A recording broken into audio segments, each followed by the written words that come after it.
Putin sebentar lagi akan melakukan sebuah lompatan besar. Kita tahu aksi Putin mengambil Ukraina oleh Barat dan sekutunya dianggap sebagai Hitler baru. Di sisi pihak yang tidak terlibat dalam perang tersebut membelah opini menjadi dua. Anti Putin, pro Barat, pro sekutu, dan mengklaim tindakan Putin sebagai crime against humanitarian atau kejahatan besar terhadap umat manusia. Yang kedua, yang pro Putin, menganggap pihak Barat adalah pro Israel, pro Yahudi, romantisme anti Yahudi plus memframing anti Amerika yang menjadi polisi dunia membuat perlawanan Putin, menjadikan Putin superhero baru, pahlawan dunia melawan Thanos. Thanos adalah Amerika dan Yahudi. Maka sebagai analis intelijen pertahanan ada pertanyaan untuk diantisipasi tentunya. Pertanyaan tersebut adalah apa yang kira-kira Putin akan lakukan berikutnya? Berapa tentara Rusia yang akan ditarik mundur ke barat? Berapa yang akan berada di Ukraina dan berapa yang berada di Belarus? Oke, bagaimana kalau kita melihat peta Eropa Timur sebentar? Di sebelah barat Ukraina ada 5 negara. Polandia, Slovakia, Hungaria, Romania, dan Moldova. Keempat negara Polandia, Slovakia,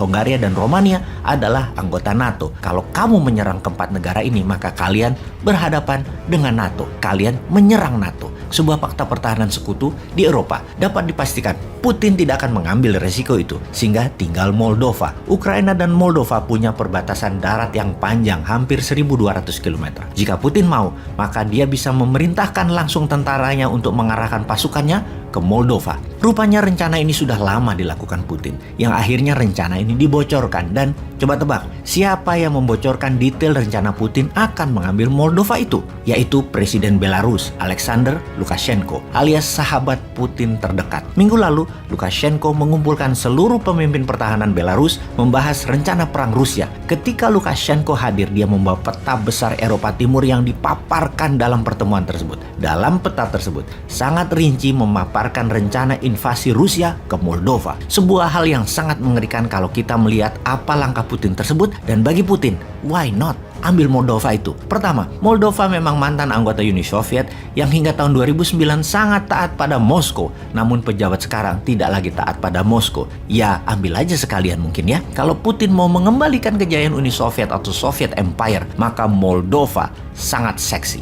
Yang kedua, mengambil Moldova adalah misi mudah. Mengapa kita mengatakan mudah? Karena Moldova bukan anggota NATO. Jadi, walaupun Rusia akan menyerang Moldova, NATO pasti tidak akan merespon, hanya koar-koar doang. Fakta kemudian, tentara Moldova tidak sekuat dan sebanyak Ukraina, hanya sekitar 6.000 tentara saja. Segitu top. Jadi, apa yang menarik lagi untuk mengambil Moldova? Apalagi kalau bukan Transnistria. Wilayah Transnistria seperti wilayah Donbas di Ukraina Timur memang pro-Rusia. Rebel di Transnistria ada sekitar 10.000 tentara pro-Rusia dilatih Rusia dan ada 2.000 tentara Rusia dideploy di sana. Transnistria posisinya di antara Ukraina Moldova di perbatasan sepanjang 500 kilometeran. Hanya menggerakkan Transnistria, pemerintah Moldova sudah pasti ambyar. Pertanyaannya, akankah Putin memberikan perintah tersebut? Semua tergantung dari misi penyerangan di Ukraina. Berapa lama Kiev bisa bertahan lagi? Berapa macam insurgensi atau gerakan gerilya bawah tanah bermunculan di Ukraina? Efek perjuangan rakyat dan tentara Ukraina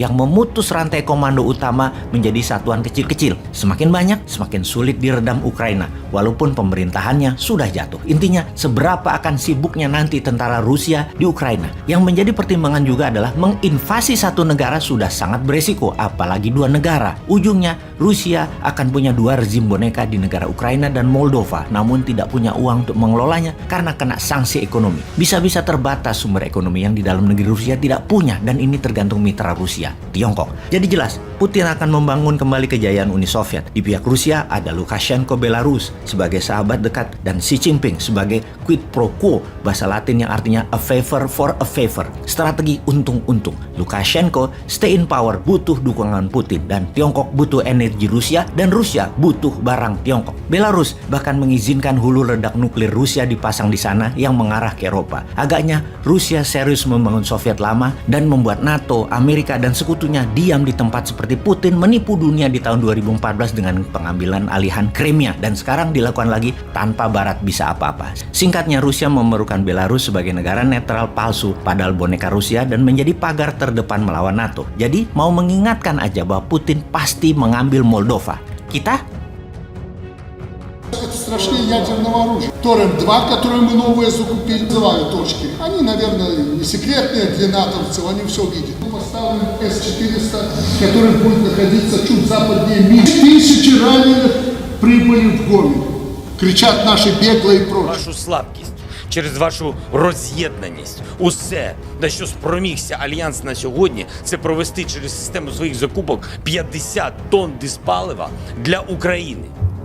Мабуть, для того, щоб ми могли спалити Будапештський меморандум. To prevent this war from escalating beyond Ukraine.